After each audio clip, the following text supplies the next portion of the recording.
सुल्तान महमूद गुज़नवी का अदल, बादशाह और लोहार, ये उस वक्त की बात है जब सुल्तान महमूद गुज़नवी तख्त पर बैठा था। एक दिन महल में दरबार लगा हुआ था। हर तरफ उमरा व वुज़रा मौजूद थे। अचानक एक दरबान ने इत्तला दी, सुल्तान मौज़म, एक आम आदमी दरबार के दरवाजे पर खड़ा है और वो कहता है कि मुझे सुल्तान से इंसाफ चाहिए। सुल्तान ने फौरन कहा, क्या वो मजलूम है तो उसे फौरन अंदर लाओ। कुछ लम्हों बाद एक सादा लबास, पसीने से शराबूर लोहार दरबार में आया।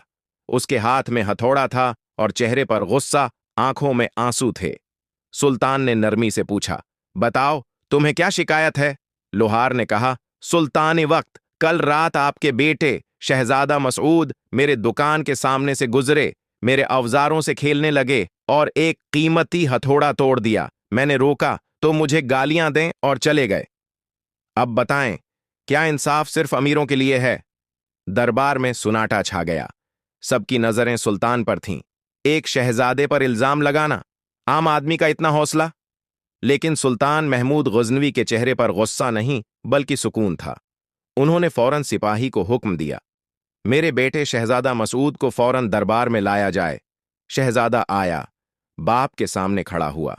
सुल्तान ने न सख्ती से डांटा न पर्दापूशी की, बल्कि सबके सामने पूछा, क्या ये सच है कि तुमने उसका हथौड़ा तोड़ा? शहजादा शर्मंदा होकर बोला, जी, गलती हो गई थी। सुल्तान ने हुक्म दिया, उसी वक्त लोहार को इसका हथौड़ा नई हालत में वापस दिया जाए और उसके अलावा 20 दीनार बतौर हर्जाना अदा किए जाएं। लोहार की आंखों में खुशी के आंसू आ गए। इसने कहा, सुल्तान, आपने इंसाफ करके दिल जीत लिया। आज मुझे यकीन हो गया कि आप सिर्फ बादशाह नहीं बल्कि एक आदिल हिकमरान भी हैं। सबक, अदल सिर्फ आम लोगों के लिए नहीं होता, हिकमरानों और उनके खानदान के लिए भी होता है। जो हिकमरान अपने बेटे के खिलाफ भी इंसाफ करे, वही सच्चा बादशाह होता है। अल्लाह ऐसे इंसाफ पसंद लोगों को इज्जत देता है और उनके नाम को तारीख में जिंदा रखता है। मजलूम की फरियाद बादशाह के दरवाजे पर हो या अल्लाह के दरबार में रायगा नहीं जाती। आखिर में, अगर हर हाकिम, हर अफसर, हर बाप सुल्तान महमूद की तरह इंसाफ करे तो दुनिया जन्नत का नमूना बन जाए।